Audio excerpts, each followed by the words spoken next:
watching Why We Owe a Vulture on Steroids and Apology. Honestly, I love learning animal facts. We haven't watched an animal video in a very long time, so I'm excited to get educated. Let's check it out. He's huge. Why was he on the ground like my Farah? Don't be scared. He's just a baby. He will get bigger. That's the baby? Oh my god! What would like a toddler be like? Damn, that's what that bird doing? That big bird! Wait, you were reading an ad? Who said ad? Chat, did somebody in chat get an ad? Are we good?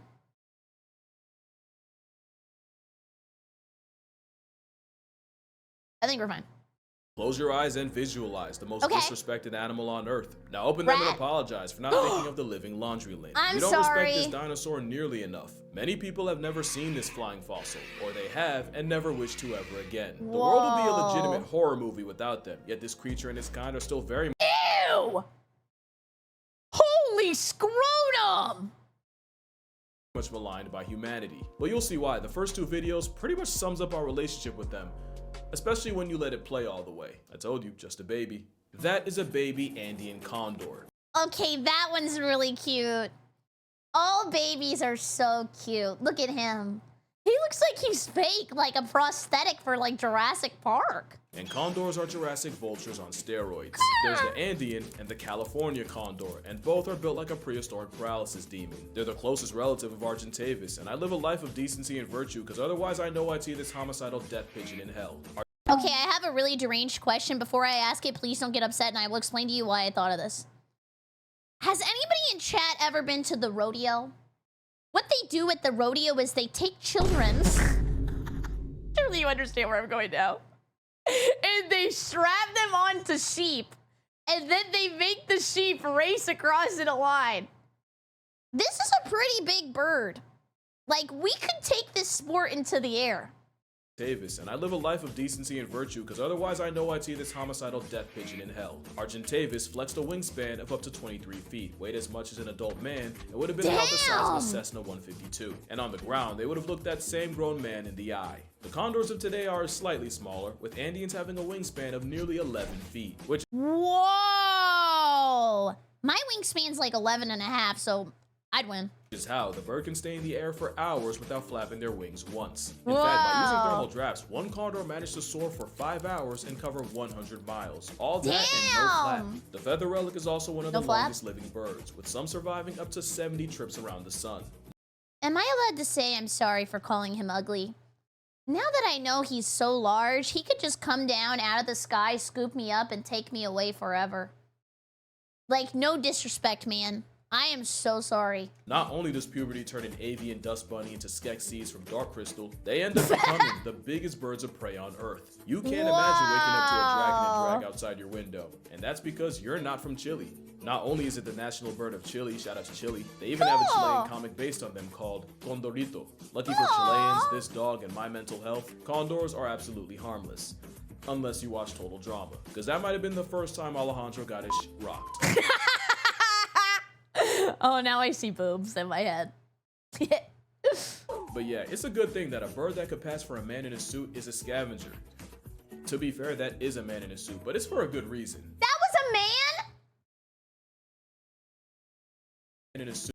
Why did I think he was real? And he just liked working a 9 to 5, taking pictures.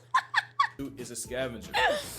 To be fair, that is a man in a suit, but it's for a good reason. He's good at his job. Jesus. Time really hasn't been kind to the condor. It might actually be the dinosaur left behind. Way back in the day, California condors made a meal out of megafauna like mammoths, bison, and giant ground sloths after they passed tense. Okay, what the heck is a giant ground sloth? Is that real? It's believed that it was the presence of plus-size prey in the Pleistocene that allowed condors to get so big. The problem is, mammoths and giant sloths got discontinued a while ago, meaning No! They got patched out! Damn it, they were were too OP. Literal big bird got left holding the bag. It's a biological anachronism. The condorito was built for a time that is long gone, and when many of the megafauna disappeared, the condor flirted with the oblivion too. Somehow they survived, but that would not be the closest condors would come to extinction. The sick joke is, DDT was really good at murking insects, but even better at erasing everything else. And wait, is that pesticides? DDT, that sounded like a drug. I thought the giant ground sloths were like slanging coke. Condors caught the biggest stray, since the same pesticides would weaken eggshells and cause them to break. Condors only have one egg every 2 years, and the lint chicken that comes out can take up to 8 to mature. And this so maybe they're close. And like they hang out and stuff, they only have one baby. Painfully slow reproductive rate only made the effects of DDT hit harder. Aww. But wait, there's more. As an aerial coffin, many condors die from lead poisoning caused by the bullets hunters leave in the dead. Peno Beowulf was a condor raised in the Los Angeles Zoo who was released to help contribute to the population. They gave him a crazy name. Beowulf. He sounds like a final boss. He never would, as he would die 3 months later with an I am so sorry. I did not mean to disrespect the dead. air gun pellet in his gizzard and another statistic for lead poisoning. And if that wasn't bad enough, Johnny Cash nearly soloed the entire species. Johnny Cash is known for many songs that I cannot name, but I do know him as the guy that got high, started a fire to stay warm, and caused a forest fire that not only burnt 500 acres of a national forest.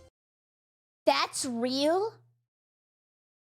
That's the Ring of Fire? He really did that?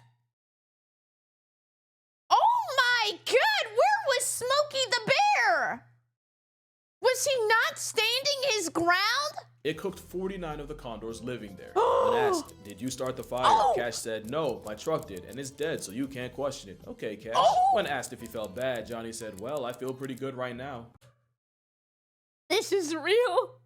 Holy crap, he said GG, no Rigo next.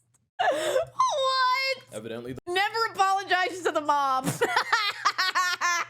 He's using the Twitter strat already. The forest wasn't the only thing that got blazed, and when the judge reminded him of his hate crime towards condors, Cash asked, why should he care? Damn! This is real? I'm sorry I keep asking that. I just can't believe he had the audacity. After the federal government took $125,000 worth of care out of his account, he got his answer. Also, I lied. I can name one song, Ring of Fire. That's what I said. No currency could bring the condors back, though. And years of getting jumped by DDT, lead poisonings, and human hubris had the California condor population down all the way to 27 left in the world by 1987. Oh my god, can we get an F in the chat for the wretched souls? They're playing on a super hard mode. That sucks, man. The whole world is against them. Even Johnny Cash. The bird from a land before time was about to flatline. That is until folks finally decided to step up. For all the damage done to the condor, humanity came in clutch for the cause. They went all out, first by capturing all the wild condors left, and when they were done, every condor alive was in captivity. Then they really put in work. Is this when they start... How do you make birds do that? Do you just stare at them? Do you give them like a candle at dinner? Take them to Fogo de Chao? Condor eggs have a longer release time than a Spider-Verse movie, but a biohack is that condors will often lay a second, even third egg if the first one is removed. So the strat was to collect condor eggs for caretakers to raise themselves, basically doubling the output. This would save the condor population at the last absolute second, as condors would begin to be airdropped back into the wild in the 90s. And today, there's over 500 California condors, both in captivity and seasoned across the Southwest. There is one problem with raising condors, and it's that the condors can become attached to humans and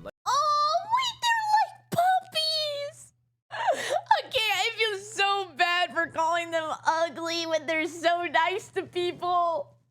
I'm so sorry. Like we always say on this channel, the worst thing a wild animal can do is lose its fear of people. Yeah, that is sad. Was raising these floof nuggets with hand puppets in their parents' likeness. This allowed keepers to teach baby condors how to condor while also retaining their natural fear of humans, which I thought was what was happening here, but I looked into it and this has nothing to do with conservation. Those are real? This is just love of the game. Must be me. That has to be a man in a suit. I feel like I'm going cuckoo for Cocoa Puffs. There is no way. I saved a condor from drowning when I rafted down the Grand Canyon a couple years ago. Very neat animals. I think you made a pact. He probably comes to your house and swirls around a couple times and checks on you. Mutual, because if you look closer, that's also a condor in a man suit. You got like your own, whatchamacallit, from Naruto? You know that dog that just gets summoned randomly and he shows up and he's wearing that suit? You got that. Convincing, right? But raising condors is more than just throwing meat at a panhandling puffball. There's a method. In the late 80s and early 90s, folks started raising kid condors in this like daycare system, but with no older birds. Because they had no older birds to use as role models, when the condors were released, they basically acted like teenagers with their parents gone for the weekend. They do things like approach people, invade campsites, and even enter buildings. Oh my God. Things you don't want an endangered species doing, so we had to adjust. Instead, folks shifted tactics based on how wild condors come up and would have a baby sitting by itself most of the time, only occasionally being visited by an adult, aka a puppet. Like, make them introverted. I don't know. Give them Minecraft. Nice PC setup. DoorDash access. Just make them like Hikiko Condor. Later on, they'd be assigned an older mentor condor to show them the ropes, and in the final step, both would be moved to a flight pen for the fledgling to learn how to fly. Whoa! And caretakers would teach stranger danger by using the business end of a water gun on any condor that got too friendly with humans to keep. Oh my God, they're gonna get scared of water. I just, them appropriately people PTSD. They'd also use like shock therapy to teach condors to avoid frying themselves on power lines. But the job's not finished once you have condors in the wild. I won't call them the pandas of birds because, well, one, pandas don't deserve that self-plug, but two, Dude, I say this every time pandas come up, but I can't believe China owns them all. I went to the zoo in San Diego and I said, oh, I'm excited to see the panda. They said, oh, we just got them back. I was like, what do you mean you got them back? Oh, they were loaned by China. What? We have a panda contract with China. And also if they reproduce while they're in the US, they also get to keep the babies. So you have to give them the babies back too, which is crazy. Then I was just trying to be silly and make a joke. And I was like, oh, do they like America? They only speak Chinese. And the lady went, here's your ticket. Condors have an even harder time making more of themselves. 25% of California condor eggs are infertile duds that have to be replaced before the couple gives up. Side note, I just remembered, condors can pull a Virgin Mary where a female can lay and hatch a fully functional egg with zero male involvement like maternal. What?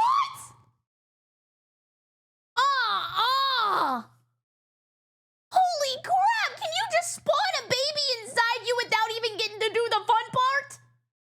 You just get all the responsibility? He's a clone door. Maternal menaces, that's parthenogenesis, and I feel like having that move in your bag and almost never using it, even with your population halfway in past tense, like I get that it's mostly our fault, but like help us help you anyway. There's no guarantee once the egg hatches anyway, because many chicks get accidentally poisoned by micro trash, which clogs their system and starves them to death. So oh no! They're just eating stuff on the ground? Oh, that's so sad. That's so sad. They're just hungry little guys. researchers Not the creamer!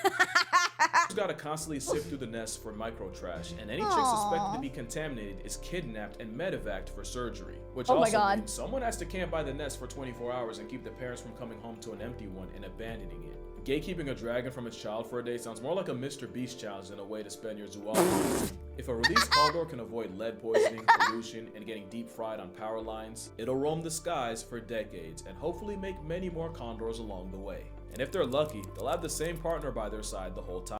Hey, how you doing, little birdie? Let me whisper in your ear. Condors do not get enough credit for how loyal they are. The symbol of unity can have a 5% divorce rate, and a penguin can propose with his best pebble and still get cheated on. Oh my God! Was that penguin domestic violence? Holy crap! Can you imagine giving someone a pebble and they just music like, bah, bah, bah, Rust style, bah, bah, bah, bah, bah. But for the most part, a condor will see another condor and just spend the next 40 years making it work.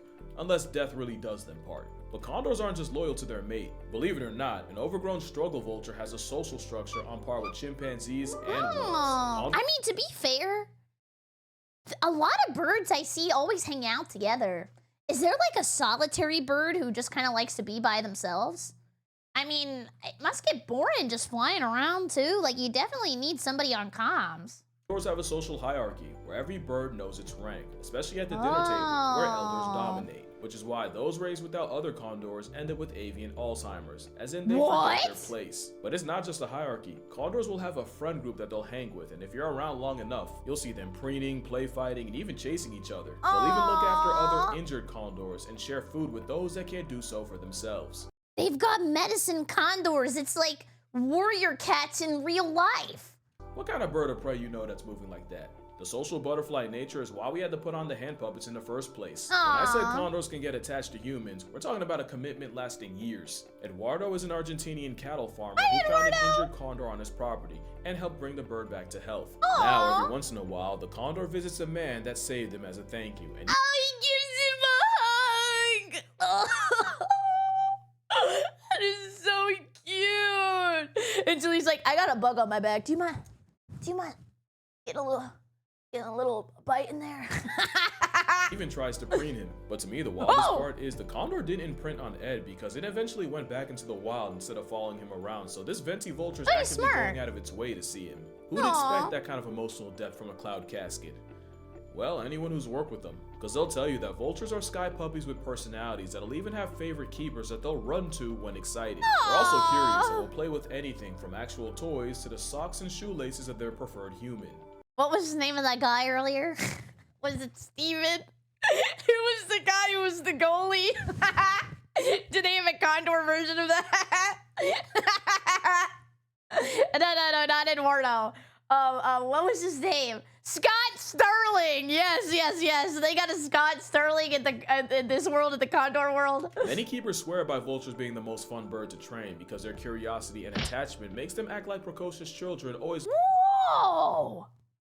He just picked him up like a Beverly Hills Chihuahua.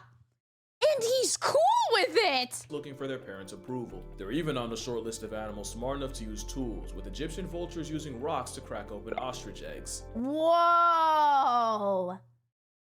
Did you also see that one cow recently learned how to use a tool and the first thing he did was start itching his butthole? That was awesome. That must have felt so good too. You wouldn't expect that from a career scavenger and death merchant. Vultures have been underrated, and fun fact, there's old world and new world vultures. What? They got the Vulture Bible? Not related. Vultures are essential workers. They're just so important that nature went ahead and made them twice. But this is not a vulture glaze video, so capybaras are so cool. Look at them just sitting there. They do not care. They show up to any function.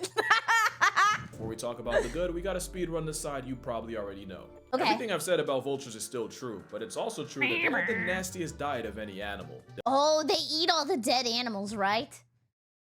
That's actually kind of nice, though, because then you don't have, like, parasites and worms and just grossness around. That's kind of nice. They'll eat the foulest, most putrid piece of meat like a kid eats candy, and having a weak beak and feet means they'll break into a body from the worst half. Which is why vultures are bald. No point in having feathers when you're gonna be neck deep in a dead buffalo. Being bald also helps with temperature. So does another thing they do. Is that real for people too? Like if you're bald, do you get cold easier? Like that kind of makes sense, I guess. I never thought about that. Yes? Sunburn? Wait! If you're bald, you can get a sunburn on your head? Wait, what do? Do you just wear a hat all the time? I never thought about that. Then you can like peel it off so you get like more minigame? Whoa. And it hurts. That seems like that would really hurt. Cause like, dude, imagine laying down, but like you're bald and you have a sunburn. That would hurt really, really bad. You can't even sleep in peace. Oh my God. Vultures practice urohydrosis, where they'll leak liquid nasty all over their legs to cool off like sweat. So if you see a vulture with ashy feet, now you know. Also, some vultures will weaponize their diet, as turkey vultures will projectile vomit sewer-smelling foulness I can't even imagine. Maybe I just don't want to. Especially if they spray you in the eyes, and if it hits feathers, the acid nerfs the ability to fly. That's not the most offensive thing vultures do. Contrary to popular belief, black vultures will camp out in flock around sheep giving birth and immediately swarm the newborn, gouging the eyes out and eating the blind lamb alive. That's not even mentioning what vultures do to the economy. That's That's bad. You do know vulture vomit and dookie juice can cause power outages when they pile up on transmission towers, and that vulture curiosity can send your car insurance into the stratosphere, as necro-tweeties are liable to scratch paint, rip. Oh my god. Condors were the Kia boys the whole time? Oh, hell nah. Rubber seals and wipers off cars, and even tear the vinyl seat covers from boats and tractors. That's not as bad as the possibility of them contaminating water sources with their acidic feces when the coliform bacteria. Acidic feces? Would that not burn their doo-doo ring coming out? Can you imagine taking a doo-doo poo-poo and it's just acid? Ow! From it invades water towers or reservoirs. Not to mention, being the highest flying bird can backfire when they join the Mile High Club after getting rear-ended by a plane engine. What? Which makes vultures, in terms of damage, one of the costliest animals in America. Do you guys think about how much humans, like, add to, like, I guess, PvE? Like, they would have never had to deal with the plane if we weren't here. They just get, like, shredded. Estimated to cause about $3 million and $1.2 million in damages to military and civil aircrafts, respectively. When you add the death they leave in infrastructure and livestock, vultures are capable of burning a multi-million-dollar hole in the economy. But the real damage is to the economy of your social life. Let a guest see, smell, or otherwise perceive a committee of vultures on your property, and that might just be the last time they ever come over. Really? But most people would probably forgive all of that. Is that his ear hole? Oh my god! You have beautiful eyes! And the eyelashes? Wait! That if they weren't so ugly. So it's not hard to see how people see a vulture and see nothing but a nuisance. Well, vultures have no business being as OP as they are. Many animals have powerful digestive juices to eat carcasses, but no animal can match a Hades chicken's internal fortitude. Vulture stomach acid has a pH lower than 1, meaning they can destroy toxins like anthrax and cholera that would one-shot almost anything else. Botulism is considered the most potent natural substance on Earth, as the toxins produced by bacteria attacks the body's nerves. They should be like MRE reviewers. There's so much stuff Steve can't eat because, you know, botulism. Give these guys a YouTube channel! Causing muscle paralysis, difficulty breathing, and even death. Let alone the fact some people pay to put that in their face. The vulture's nervous system is resistant to that same bacteria, and can also tank the same bacteria that can cause tetanus and gangrene with zero effects. Not to mention, when they're knee-deep in death and decay, leaking liquid on their legs not only— I don't like that. Like, they're just squirting. Like, that is nasty. It's just pee-pee on your leg. only cools them, it acts as an antiseptic that kills bacteria on contact. Vultures are what that 0.1% of germs are afraid of, and pathogens like tuberculosis, salmonella, leprosy, and even rabies meet their end in a vulture's gizzard. Can my end meet the end of a vulture? Damn! Which is a big deal because if you watch this video, another plug, but you know rabies is the disease that scares me the most. Dude, rabies is scary. I remember when I was moving to Japan, to move Coco there, I had to go through like 900 blood tests with her and take her to the vet because they have no rabies in Japan. So if you like import an animal, you had to be like super strict about it, which is kind of nice because then you're not scared of getting rabies. The idea of a disease rewiring your brain chemistry for the worse while also making you afraid of water, something that is non-negotiable if you want. Wait, you get afraid of water? Oh no, I didn't know that. That is so bad. Like, you die of thirst faster than you die of hunger, right? So that's like an instant KO. Like, that is just, you're just done. Can you get like an IV or something? Is there any way to survive rabies at all? To live haunts me. Rabies buries an estimated 70,000 people a year. Jeez! How is there no cure? Are we working on that? My God, I researched faster in Roller Coaster Tycoon! Common cause of cases being dog bites. It's most destructive in areas with a large stray population. Oh, there's a vaccine. Oh, do I have the rabies vaccine? I have no idea. Every day is that adventure. Something horrible could happen to me tomorrow. Like India. But there's two things India did that gave rabies the green light. First was them criminalizing euthanizing stray dogs, but the main Oh my god!